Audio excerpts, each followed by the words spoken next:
Terima kasih Yang Berhormat Datuk Ketua Pembangkang.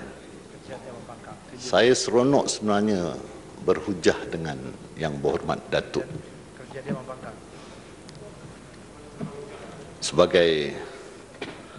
Sebagai agaknya satu jawapan yang muktamad. Apa kata kalau PAS dan UMNO membuat satu pakatan, Intana belum habis cakap, ayat belum habis, Inta potong tengah-tengah. Ini selalu kekeliruan berlaku. Mengikut yang ana difahamkan oleh para ulama,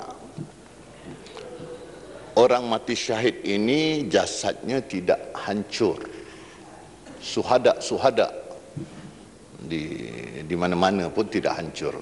Boleh tak dengan inisiatif PAS, dengan UMNO, kita mohon kebenaran keluarga Allahyarham Ibrahim Libya yang dikatakan mati syahid, kita bongkar kuburnya, kita lihat hancur ataupun masih berjasad seperti beliau dikebumikan 17 tahun yang lalu.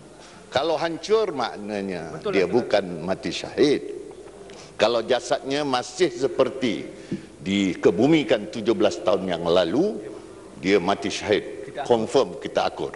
Boleh tak diatur oleh PAS, kita ikut dan kita sama-sama bongkar kubur Ibrahim Libya. Kes ini kita tutup dengan penemuan jasad ataupun jenazah Allahyarham Ibrahim Libya. Itu bukan tugas PAS.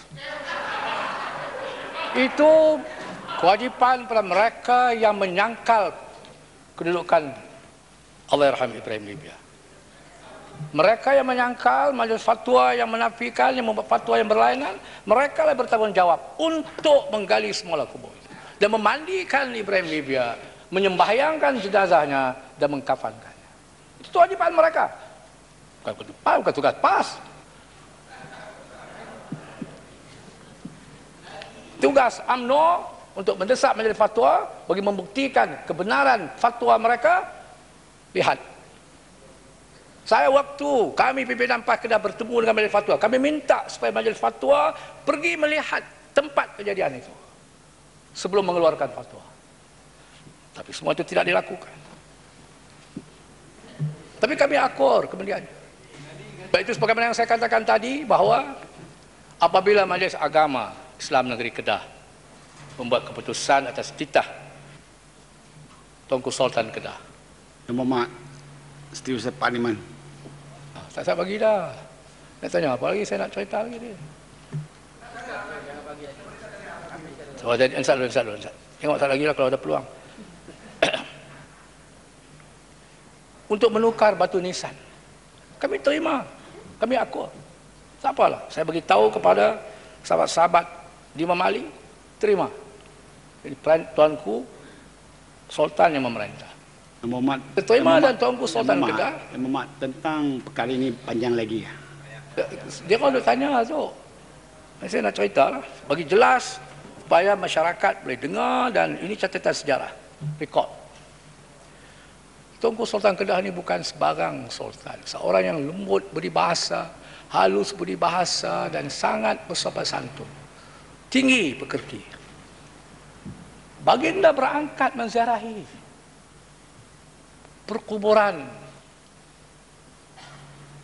Allahyarham Ibrahim Libya dan murid-muridnya di kampung Parit Panjang. Ini menunjukkan Ibrahim Libya bukan penjinayah, bukan penderhaka, bukan bughah dalam istilah Islam.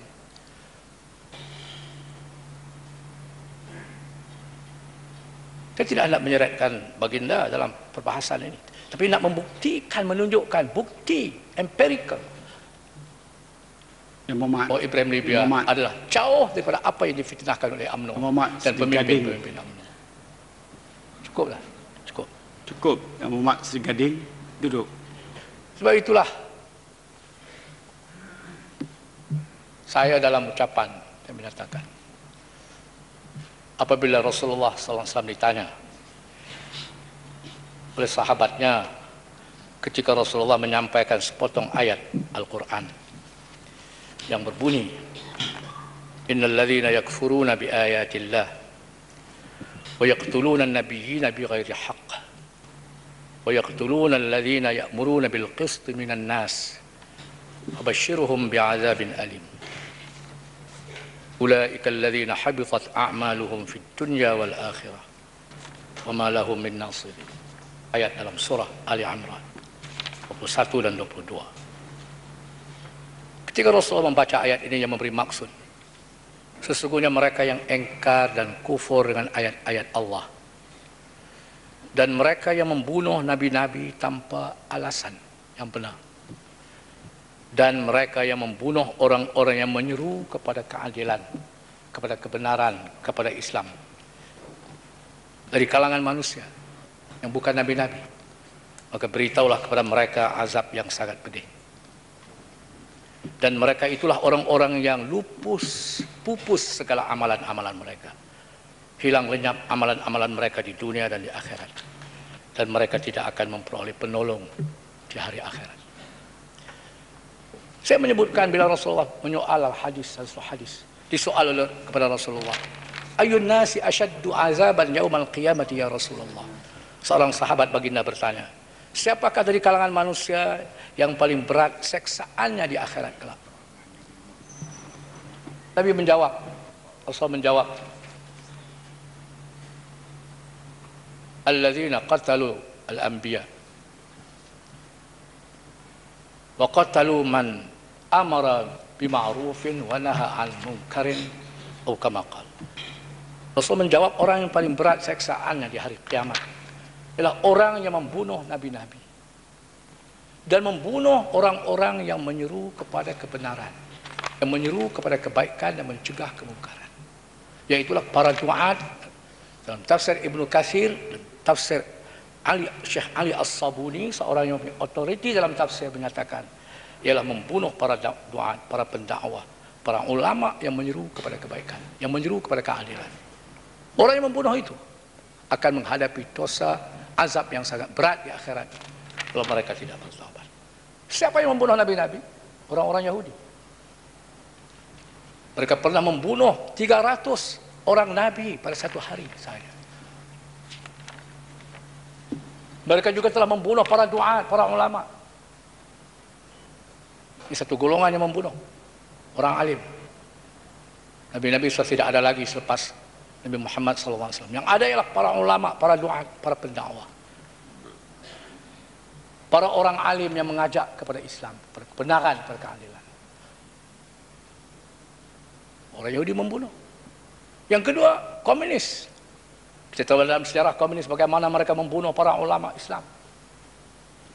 Walaupun ada ketika mereka mempergunakan ulama Islam yang sanggup menjadi alat pada mereka.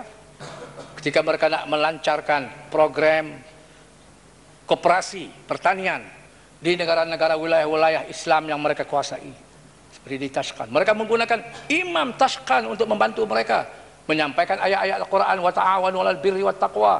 Koperasi ini dalam bentuk tolong menolong menggunakan ayat Al-Quran. Ada orang yang sanggup menjadi alat komunis pada waktu itu, ulama. Bacalah juga sekarang. Mereka membunuh. Saya pernah menemui seorang orang alim di Tashkent selepas Tashkent dibebaskan daripada penguasaan komunis, menceritakan bagaimana pengalaman mereka di waktu rejim komunis Rusia menguasai mereka, di mana mereka belajar agama di bawah-bawah tanah dalam bangunan rumah mereka. So, tidak diketahui oleh polis sulit rahsia tentang apa yang mereka lakukan. Selepas itu siapa? Selepas komunis, golongan nasionalis, sekularis.